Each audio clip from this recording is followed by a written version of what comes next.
तरफ से जो फैसला सुनाया गया है उस पर पहली प्रतिक्रिया आपकी क्या है? Very unfortunate, very unfortunate.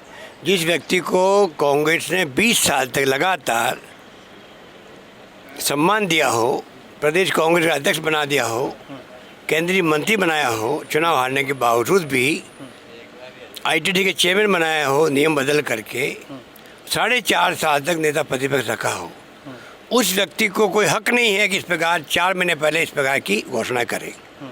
मैं समझता हूँ ये नैतिकता के खिलाफ है और जो उन्होंने किया वो अच्छा नहीं किया है।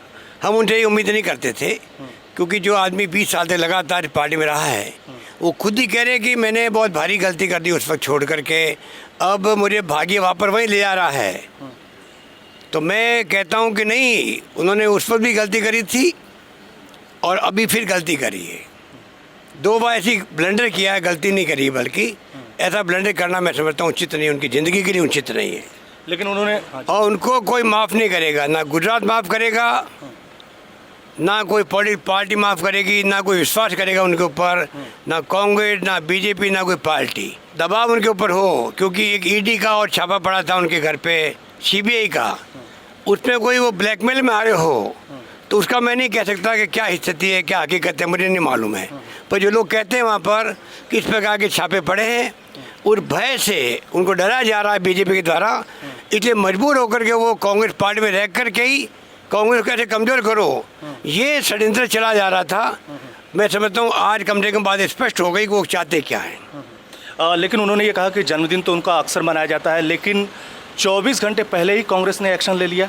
क्या डर था कांग्रेस को? एक्शन लिए ही नहीं कांग्रेस से, तो आज तक भी वो कांग्रेस में हैं, किसने के एक्शन ले लिया।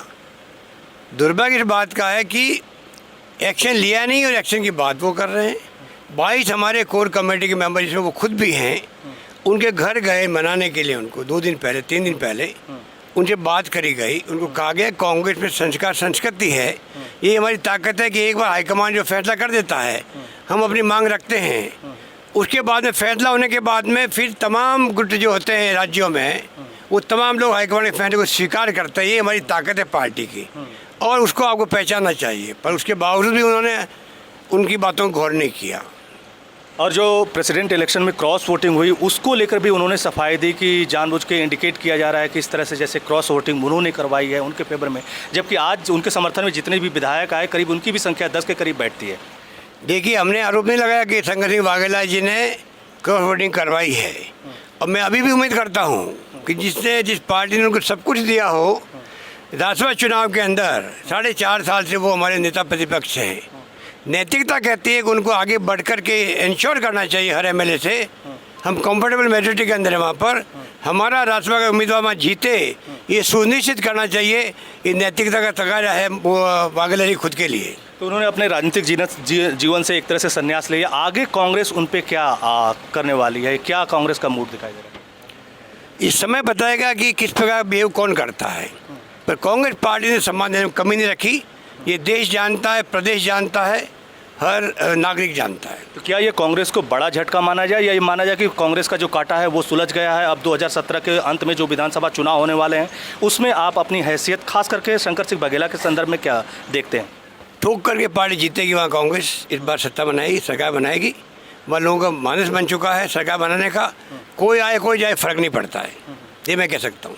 और एक अंतिम सवाल ये भी कि शंकर सिंह वाघेला ने, बापू ने अपनी तरफ से बहुत सारी बातें रखी, क्या क्या दिक्कतें थी, क्या क्या हुआ, लेकिन आप लोगों को बापू से क्या दिक्कतें थी? क्यों पार्टी में इस तरह का उथल पथल देखने को मिलता था? अक्सर जब आप लोग मीटिंग में जाते थे, हम लोग भी आपको कवर करते थे, उस वक्त सब लोग अलग अलग जाते थे और हम लोग यही रिपोर्टिंग करते थे कि एक साथ कांग्रेस नहीं दिख रही है। तो क्या दिक्कतें थी बापू की, क्या डिमांड थी बापू की? ये जवाब बापू खुद देंगे, ये जवाब बापू खुद को देना चाहिए। हमारी नज़र में तो हमने हर काम में उनको इन्वॉल्व रखा, हम साथ लेके चल रहे थे, उनका पूरा सम्मान कर रहे थे। लेकिन 2017 कांग्रेस का होगा? निश्चित तौर से होगा, निश्चित तौर से होगा।